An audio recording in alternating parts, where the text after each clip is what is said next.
ضمن میں جو گزارشات جو معروضات پیش ہوتی رہیں وہ یہ کہ نجران کے عیسائیوں کا وفد مدینہ پہنچا، رسالت مآب سے ایک بحث کی، اور بحث کرنے کے بعد آخر رسول کو اللہ نے حکم دیا کہ انہیں مباہلہ کے لیے بلائیں۔ عیسائیوں کی طرف سے وہ پادری چلے گئے اور یہاں سے رسول اکرم سیدہ کونین امیر المومنین اور حسنین کریمین چلے گئے۔ اگر آپ کی تھوڑی توجہ مکمل مجلس پہ ہو تو میں مباہلے کا ایک نیا انداز آپ کے سامنے پڑھنا چاہوں گا۔ یہ جو نجران کے عیسائی آئے تھے یہ مکمل 70 پادریوں پہ مشتمل ایک وفد تھا، جس کی سربراہی 2 پادری، ایک جو رتبے کے اعتبار سے مشہور تھا اور ایک دوسرا جو پیسے کے اعتبار سے مشہور تھا۔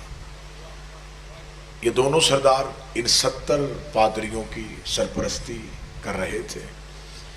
جب یہ مدینہ منورہ میں پہنچے تو ان کے بدن پہ ریشمی لباس اور گلے میں سونے کی زنجیریں تھیں۔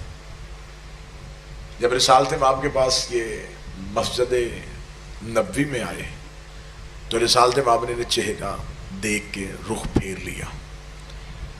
یہ باہر گئے اور انہوں نے جا کے صحابہ سے کہا کہ ہم نے تو سنا تھا کہ تمہارا نبی بڑے اخلاق کا مالک ہے، لیکن اس نے تو ہمیں دیکھ کے چہرہ ہی پھیر لیا۔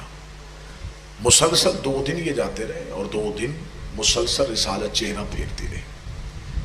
تیسرے دن جب یہ واپس جانے کی تیاری کر رہے تھے تو مسجد کے کونے سے وہ اٹھا جو رسالت کے مزاج کو سمجھتا تھا۔ اس نے انہیں کہا کہ تمہیں رسول کے دہلیز پہ جانے کا طریقہ نہیں آیا؟ سادگی پسند نبی ہے، مرد پہ سونا حرام ہے، اپنے بدن سے یہ لباس اتارو، سادگی اختیار کرو، رسول کے پاس جاؤ۔ یہ رسول اکرم کی بارگاہ میں پہنچتے ہیں اور بارگاہ میں پہنچ کے کہتے ہیں کہ ہم اسلام کی قبولیت اور اسلام کی شہرت دیکھ کے یہاں آئے ہیں، ہم آپ سے چند سوالات پوچھنا چاہتے ہیں۔ رسالت مآب نے کہا پوچھئے۔ انہوں نے کہا پہلا سوال یہ ہے آپ کا حضرت عیسیٰ کے بارے میں کیا عقیدہ ہے؟ رسالت مآب نے فرمایا کہ عیسیٰ اللہ کا نبی تھا، آیت اللہ ہے، بطول زادہ ہے۔ انہوں نے کہا اس کے علاوہ؟ فرمایا اس کے علاوہ کچھ نہیں۔ انہوں نے کہا جی ہمارا عقیدہ یہ ہے کہ عیسیٰ عبداللہ نہیں ابن اللہ ہے، اللہ کا بندہ نہیں اللہ کا بیٹا ہے۔ رسالت مآب نے کہا تمہارے پاس اس دعوے کی دلیل؟ تمہید میں آپ میرا ساتھ دیں گے؟ میں تھوڑا مباہلے کا پس منظر پڑھوں پھر ایک نیا انداز مباہلے کا سنوں۔ رسالت مآب نے کہا تمہارے پاس دلیل کیا ہے کہ یہ اللہ کا بیٹا ہے؟ انہوں نے کہا دلیل یہ ہے کہ بغیر باپ کے دنیا میں آئے۔ رسالت مآب نے فرمایا اگر بغیر باپ کے آنا اللہ کا بیٹا ہونے کی دلیل ہے تو پھر اللہ کے بڑے بیٹا آدم کو ہونا چاہیے جس کی ماں بھی نہیں تھی۔ رسالت مآب کی اس دلیل کے بعد وہ خاموش ہوئے اور مزید بحث جاری ہو گئی۔ رسالت مآب مسلسل قرآن کی آیتیں پڑھتے رہے۔ یہاں جبریل نے آ کے رسالت کے قدموں پہ اپنے پرمس کیے، کہا کہ وہ درود بھی بھیج رہا ہے اور سلام بھی بھیج رہا ہے۔ وہ کہہ رہا ہے فقل کہہ دیجئے نَدْعُ ابنانا، انہیں کہے کہ یہ بیٹے لے کے آئیں، عورتیں لے کے آئیں اور نفس لے کے آئیں۔ ثُمَّ نَبْتَهِلْ فَنَجَّلْ لَعْنَةَ اللَّهِ عَلَى الْكَاذِبِينَ، پھر جو جھوٹا ہوگا اس پہ اللہ کی لعنت ہوگی۔ اب رسالت مآب یہاں سے اٹھے اور سیدھے سیدہ کی دہلیز پہ گئے۔ اب یہاں پہ مباہلہ کا اور حدیث قصہ ان دونوں کا تعلق ایک ہی دن سے ہے۔ میں پھر جملہ کہنے لگا ہوں، یہ جملہ میرے موضوع کی اب ابتدا ہے۔ حدیث قصہ اور مباہلہ یہ ایک ہی سلسلے کی کڑی ہے۔ 3 دن رسول مسلسل وہاں بحث کرتے رہے۔ 3 دن رسول سیدہ کے گھر نہیں آئے۔ جو روزانہ آیا کرتے تھے وہ 3 دن نہیں آ سکے، اس لیے کہ عیسائی بیٹھے ہوئے تھے مسجد میں اور نبی ان سے بحث کر رہے تھے۔ جب 3 دن رسول نہیں آئے تو اب حدیث قصہ جو سارے پڑھتے ہیں، قاری ہیں حدیث قصہ کے، حدیث قصہ کا پہلا جملہ یہ ہے کہ جابر بن عبداللہ روایت کرتا ہے کہ بی بی کہتی ہیں کہ چند دنوں بعد رسول میرے گھر آئے، فی بعض الایام، بعض الایام سے مراد یہ ہے کہ نبی اتنے دن اس لیے نہیں آئے کہ نبی عیسائیوں سے بحث کر رہے تھے، نبی نے آگے سیدہ سے رشتے درکار کیے کہ مجھے بیٹا چاہیے، مجھے عورت چاہیے، مجھے نفس چاہیے۔ اب یہاں پہ میں پہلا نتیجہ آپ کی سماعتوں کو ہدیہ کروں کہ ہمیں تاریخ نے یہ بتایا کہ اسلام کی طرف سے یہ گئے، یہ نہیں بتایا کہ ادھر سے کون آیا تھا۔ میں پھر لفظ کہنے لگا ہوں، اسلام کی نمائندگی کرنے کے لیے رسول گئے، علی گئے، حسنین گئے، سیدہ گئی۔ عیسائیوں کی طرف سے کون آیا تھا؟ کیونکہ مقابلہ ہمیشہ ہم پلہ کا ہوتا ہے، مناظرہ، مشاعرہ، مقاتلہ، یہ سارے ایک لفظ ہیں۔ آپ کسی جگہ پہ مناظرے کے لیے کسی کو دعوت دیں، وہ مناظرے کے لیے آئے، اس کے سامنے 6 سال کا بچہ بیٹھ جائے تو وہ مناظرہ نہیں، کیونکہ علم برابر نہیں۔ میدان میں ایک مجاہد آئے، اس کے مقابلے میں ایک بچہ آئے تو مقاتلہ نہیں ہو سکتا، کیونکہ وزن برابر نہیں۔ اب یہاں پہ مباہلہ ہے، مباہلہ اس بات کی ہم سے تصدیق چاہتا ہے کہ اگر ادھر سے سیدہ آئیں تو ادھر سے عیسائیوں کی عورتیں نہیں آئیں، کیونکہ اگر عیسائیوں کی عورتیں آتی نبی کبھی بھی سیدہ کو نہ لے کے آتے، اگر عیسائیوں کے پادری آتے نبی کبھی بھی علی کو نہ لے کے آتے۔ اب یہاں پہ جب آپ نے ممبر سے ذاکرین سے خطبہ سے پوچھا کہ وجہ کیا تھی، نبی انہیں کیوں لے کے گئے، انہوں نے کہا جی وجہ یہ تھی کہ آج سچے چاہیے تھے اس لیے رسول انہیں لے کے گئے۔ میں ہاتھ باندھ کے کہوں گا توہین نہ کرنا اہل بیت کی، نبی کے گھر میں سچوں کی کمی نہیں تھی۔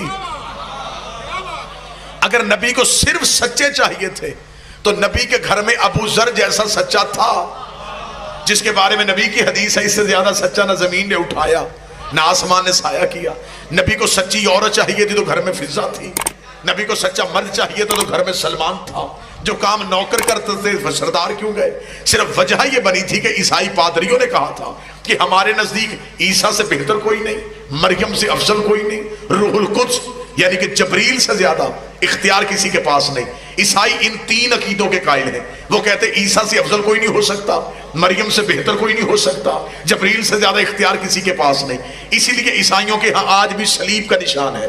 صلیب 3 سمتوں کا تعین کرتی ہے کہ ان کے ہاں 3 جہتیں ہیں، عیسیٰ، مریم، جبریل۔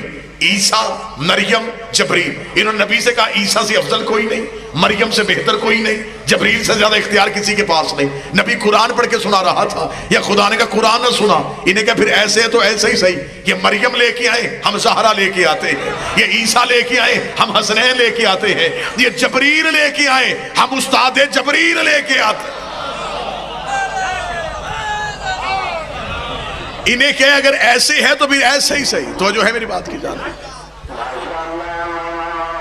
صلوات سارے حضرات مل کے بلند۔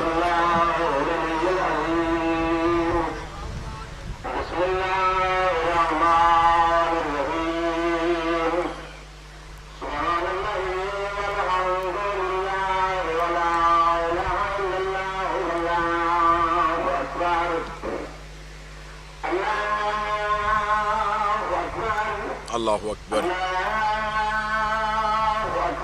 اللہ اکبر،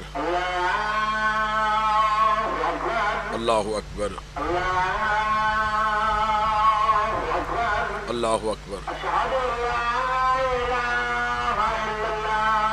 اشہد ان لا الہ الا اللہ، اشہد ان لا الہ الا اللہ، اشہد ان محمد رسول اللہ، اشہد ان محمد رسول اللہ، اشہد ان امیر المومنین والمتقین،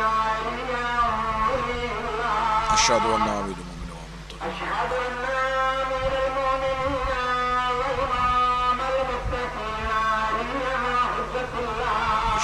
المومنین، حی علی الصلاۃ، حی علی الصلاۃ، حی علی الفلاح، حی علی الفلاح،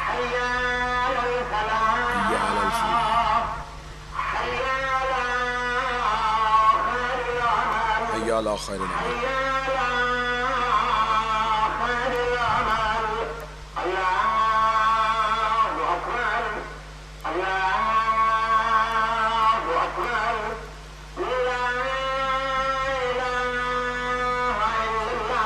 لا الہ الا اللہ محمد رسول اللہ،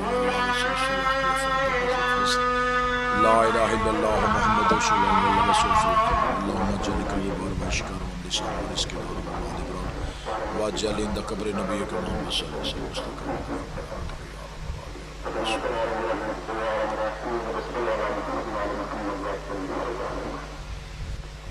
صلوات سارے حضرات مل کے صلی اللہ علیہ وسلم.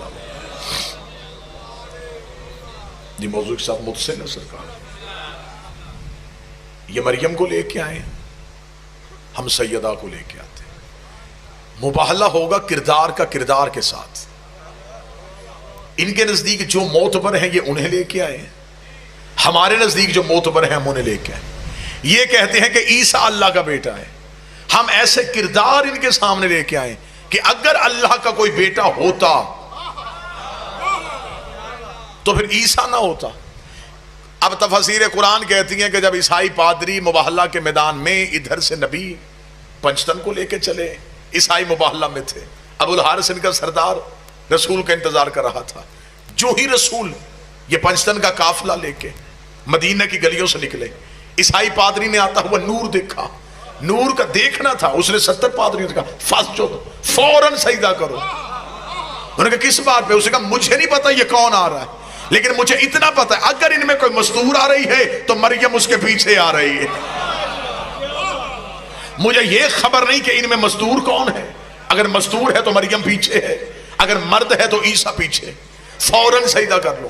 اس سے پہلے کہ اگر یہ یہاں پہنچ گئے تو یہ جو پہاڑ پیچھے ہے اس نے ان کے آنے کا انتظار نہیں کرنا, یہ ہمارے اوپر آ جائے گا. اب یہ آیت کا پہلا ٹکڑا آگے خدا کہتا ثم نبتہل فنجعل لعنت اللہ علی الکاذبین, پھر جو جھوٹا ہوگا اس پہ اللہ کی لعنت ہوگی. اب اتنا ذمہ دار مجمع مجھے بول کے بتائے, وہ اللہ عالم الغیب ہے؟ بے شک ہے. کیا اسے نہیں پتا تھا کہ عیسائیوں نے بحث نہیں کرنی؟ پتا تھا یا نہیں پتا تھا؟ تو جب پتا تھا پھر اس نے لعنت بھیجی کیوں؟ جب اسے پتا تھا کہ انہوں نے بحث ہی نہیں کرنی پھر اس نے لعنت کیوں بھیجی؟ اس کا مطلب کہ بھیجی کہیں اور ہے. نہیں, آپ ساتھ دیں گے تو میں اگلی سطر کہوں گا. خدا نے بھیجی کہیں اور ہے, پہنچانی کہیں اور ہے, آ کہیں رہی ہے, جا کہیں رہی ہے.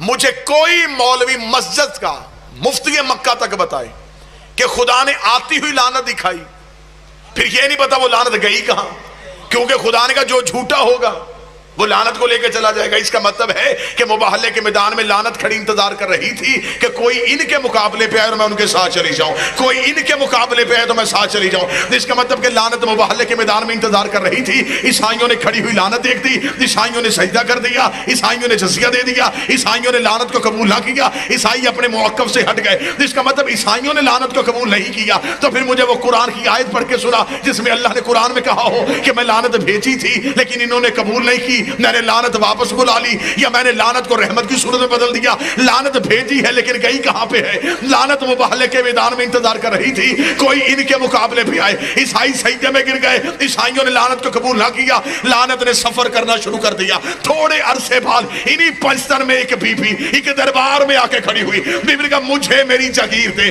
اس نے کہا تیرے پاس کوئی گواہ ہے تو لے کے آ. بی بی کو وہی مباہلے والے گواہ یاد آئے. بی بی نے کہا میرا علی گواہ, میرا حسن گواہ, میرا حسین گواہ. اس نے کہا میں تیری گواہیوں کو نہیں مانتا. بی بی نے کہا میں بھی جگیر لینے نہیں آئی, مباہلے والی لعنت واپس پہنچانے آئی.